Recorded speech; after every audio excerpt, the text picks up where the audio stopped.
ಬೆಂಗಳೂರಲ್ಲಿ ಅಕ್ರಮ flex hoardings ಹಾವಳಿ ಹಿನ್ನೆಲೆ ಹೈಕೋರ್ಟ್ನಿಂದ ಸ್ವಯಂ ಪ್ರೇರಿತ ಪಿಐಎಲ್ ದಾಖಲು, ಕ್ರಮ ಕೈಗೊಳ್ಳದ ಬಿಬಿಎಂಪಿ ಪೊಲೀಸ್ ಇಲಾಖೆಗೆ ಹೈಕೋರ್ಟ್ ತರಾಟೆ.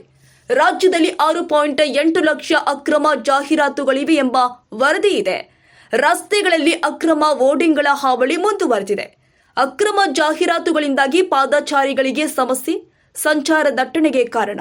ಕೋರ್ಟ್ ಆದೇಶಗಳಿದ್ರೂ ಕೂಡ ಸಂಬಂಧಪಟ್ಟ ಪ್ರಾಧಿಕಾರಿಗಳು ಪಾಲಿಸಿಲ್ಲ. ನ್ಯಾಯಾಂಗ ನಿಂದನೆ ಯಾಕೆ ದಾಖಲಿಸಬಾರದು ಎಂದು ನೋಟಿಸ್. ಬಿಬಿಎಂಪಿ ಮುಖ್ಯ ಆಯುಕ್ತ ಪೊಲೀಸ್ ಆಯುಕ್ತರಿಗೆ ನೋಟಿಸ್.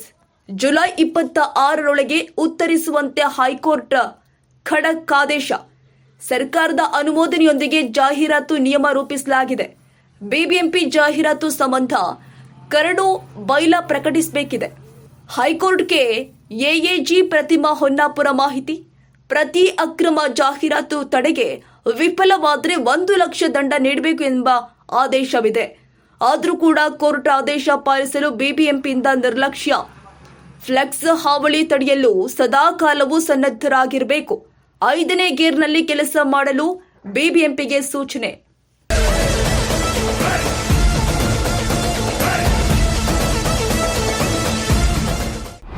ಕ್ಷಣದ ಸುದ್ದಿಗಾಗಿ News81 Kannada YouTube channel subscribe ಮಾಡಿ. ಹೊಸ ಸುದ್ದಿಗಳ ನೋಟಿಫಿಕೇಶನ್ಗಾಗಿ ಬೆಲ್ ಐಕಾನ್ ಕ್ಲಿಕ್ ಮಾಡಿ.